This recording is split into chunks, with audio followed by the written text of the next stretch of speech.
Another one of my master tricks that is really applicable for anyone who works for themselves and is kind of trying to stay focused on writing, like a freelance writer, or you have multiple things going on. You're a novelist, but you might also have your publisher and your agent reaching out to you.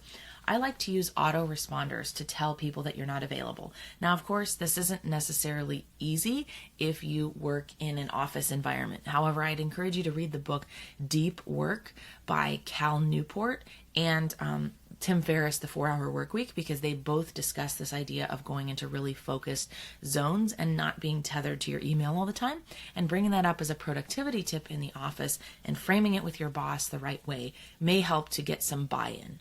But since I'm a freelance writer and I also get tons of emails every single day and I'm always feeling like I'm barely on top of my inbox, I discovered this hack back when I needed long periods of uninterrupted studying and writing time a couple of years ago.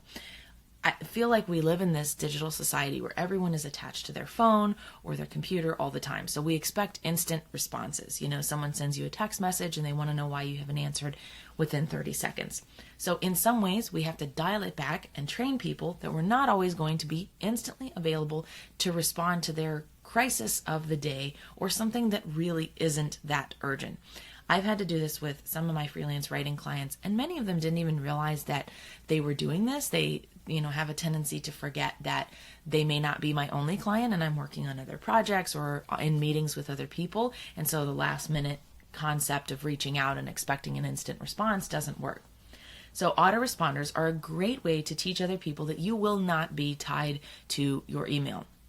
In addition to turning your email off with a tool like Boomerang Inbox Pause, autoresponders tell people that you're not going to be available for a specific period of time. So they know that their message has been received by your inbox, but they're not anticipating that you're going to respond immediately. So I'll give you an example of one that I like to use, my autoresponder when I'm working on something for a client where I really can't be interrupted, says, "Thanks for emailing. This message confirms that I have gotten your email. I'm currently very focused working on a client project and not answering emails again until insert time here.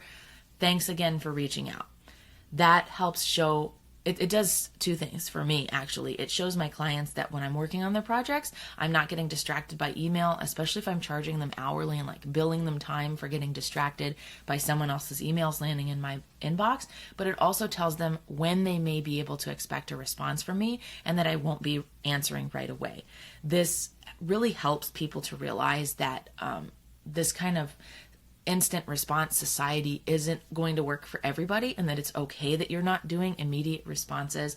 And it can help to shut down the behavior without needing to reinforce boundaries much more. So it can be really awkward to get on a phone call with someone and say, when you email me 6 times a day, it's really distracting and I can't work on the projects that I need to remain focused on. So would you please stop doing that? It's very hard to get that across and the person can easily misinterpret it. But when we instead take the route of putting up an autoresponder that does the work for us, it can help to train that behavior out of people who are anticipating that instant response from you.